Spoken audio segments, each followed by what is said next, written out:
যে যেখান থেকে আমাদের এই ভিডিওটি দেখছেন সবাইকে জানাই আমার রান্নাঘর চ্যানেলের পক্ষ থেকে স্বাগতম। আজকে আমি আপনাদের জন্য নিয়ে এসেছি নরম তুলতুলে ফুলকো ফুলকো আর অসংখ্য ছিদ্রযুক্ত ঝাল চিতই পিঠা রেসিপি। খুবই টেস্টি এই রেসিপিটা, অবশ্যই একবার বাসায় তৈরি করে দেখবেন, আশা করছি আপনাদের কাছে ভালো লাগবে। তো রেসিপিটা বানানোর জন্য আমাদের লাগবে আতপ চাল। তো আমি এখানে 1 কাপ পরিমাণে পোলার চাল নিয়েছি। আপনারা চাইলে নর্মাল যে আতপ চাল থাকে সেটাও নিতে পারবেন। তো এই আতপ চালটা এখন আমাদেরকে খুব ভালো করে ধুয়ে নিতে হবে। তো নর্মাল পানি দিয়ে হাত দিয়ে কষলিয়ে খুব ভালো করে চালটাকে ধুয়ে নিচ্ছি। আর 2 থেকে 3 বার পানিটা পাল্টে চালটাকে আমরা ধুয়ে নেব। তো যতক্ষণ না পানিটা সাদা বের হয় ততক্ষণ আমরা চালটাকে খুব ভালো করে ধুয়ে নেব। তো প্রায় 3 থেকে 4 বারের মতো আমি চালটাকে খুব ভালো করে ধুয়ে নিয়েছি। এখন নর্মাল পানি দিয়ে প্রায় 6 থেকে 7 ঘন্টার মতো ভিজিয়ে রাখবো। আপনাদের হাতের কাছে যদি বেশি সময় থাকে সেই ক্ষেত্রে আপনারা সারা রাত ভিজিয়ে রাখতে পারেন। তো প্রায় 8 ঘন্টার মতো ভিজিয়ে রেখেছিলাম। এখন ঢাকনাটা সরিয়ে নিচ্ছি। এর ভিতরে দেখবেন যে চালটা নরম হয়ে গেছে। এভাবে একটু চাপলেই দেখবেন চালটা ভেঙে যাচ্ছে। তো যতটা সম্ভব চেষ্টা করবেন চালটাকে বেশি সময় ধরে ভিজিয়ে রাখার, এতে করে আপনার ব্যাটারটা অনেক বেশি স্মুথ হবে, সেই সাথে ব্লেন্ডার করতেও খুব বেশি অসুবিধা হবে না। তো চালের ভিতর যে পানিটা আছে সেটা একটা ছাঁকনি দিয়ে ঝরিয়ে নিচ্ছি। তারপর চালটাকে আমরা ব্লেন্ডার করে নেব। তো একটা ব্লেন্ডারের জারে এখন চালটাকে নিয়ে নেব।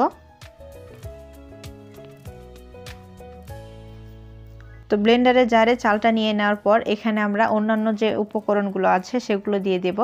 তো প্রথমে আমরা এখানে দিয়ে দেব 3টি কাঁচামরিচ। আমি এখানে লাল যে কাঁচামরিচটা থাকে সেটা নিয়েছি, আপনারা চাইলে সবুজটাও দিতে পারবেন। এরপর এখানে 1 টেবিল চামচ রান্নার তেল দিয়ে দিলাম। দিয়ে দিচ্ছি 1 চা চামচ বেকিং পাউডার, আর দিয়ে দিচ্ছি স্বাদ মতো লবণ। আর পিঠাটাকে নরম তুলতুলে করার জন্য দিয়ে দিচ্ছি 1/4 কাপ পরিমাণে রান্না করা ভাত। এরপর আমি এখানে 1 কাপ পরিমাণে পানি নিয়েছি। এখন অর্ধেকটা পরিমাণে পানি দিব, আর বাকি যে পানিটা আছে সেটা আমরা পরবর্তীতে ব্যবহার করব। এখন ব্লেন্ডারের ঢাকনাটা লাগিয়ে ব্লেন্ড করে নিতে হবে। তো প্রথম অবস্থায় একেবারে পুরো পানিটা দিতে যাবেন না। যদি বেশি পরিমাণে পানি হয় সেক্ষেত্রে ব্লেন্ডার করতে অসুবিধা হয়, অনেক সময় অনেক বেশি দানা দানা থেকে যায়। তো প্রথম অবস্থায় অর্ধেকটা পরিমাণে পানি দিয়ে খুব ভালো করে ব্লেন্ডার করে নেওয়ার পর তারপর যে বাদবাকি পানিটা থাকবে সেটা দিয়ে দিতে হবে। তো আমি এখানে বাকি যে পানিটা ছিল সেটা দিয়ে আবারও ব্লেন্ডার করে নিচ্ছি। তো এই যে দেখুন খুব স্মুথ একটা ব্যাটার কিন্তু আমার তৈরি হয়ে গেছে। তো ব্লেন্ডার করে নেওয়া হয়ে গেছে। এখন ব্যাটারটা আমরা একটা বাটিতে ঢেলে নিচ্ছি। তো এটার ঘনত্বটা কীরকম হবে সেটা একটু আপনাদেরকে আমি দেখিয়ে দিচ্ছি। তো একটা চামচ দিয়ে আমি আপনাদেরকে ব্যাটারের ঘনত্বটা দেখিয়ে দিচ্ছি। খুব বেশি পাতলাও না আবার খুব বেশি ঘনও না। দেখে বুঝতে পারছেন যে চামচটার গায়ে কিন্তু হালকা লেগে আছে। তো এখন আমরা এখানে দিয়ে দেব 1/4 কাপ পরিমাণে ফ্রেশ ধনেপাতা কুচি। তারপর ব্যাটারের সাথে ধনেপাতাটাকে খুব ভালো করে মিশিয়ে নিচ্ছি। তো ধনেপাতাটা ব্যাটারের সাথে খুব ভালোভাবে মিশিয়ে নিলেই আমাদের ব্যাটারটা তৈরি হয়ে যাবে। তো আমার ব্যাটারটা তৈরি হয়ে গেছে। এখন আমরা পিঠা বানিয়ে নেব। তো তার জন্য আমি একটা চিতই পিঠার সাজ খুব ভালো করে গরম করে নিয়েছি। তারপর 2 চামচ ব্যাটার আমি সেখানে দিয়ে দিলাম। এখন ঢাকনা দিয়ে 2 মিনিট অপেক্ষা করব। আর এই পর্যায়ে চুলার আঁচটা মিডিয়ামের থেকে একটু বেশি থাকবে। তো 2 মিনিট পরে আমি ঢাকনাটা সরিয়ে নিলাম। আর এর ভিতরেই কিন্তু আমার পিঠাটা তৈরি হয়ে গেছে।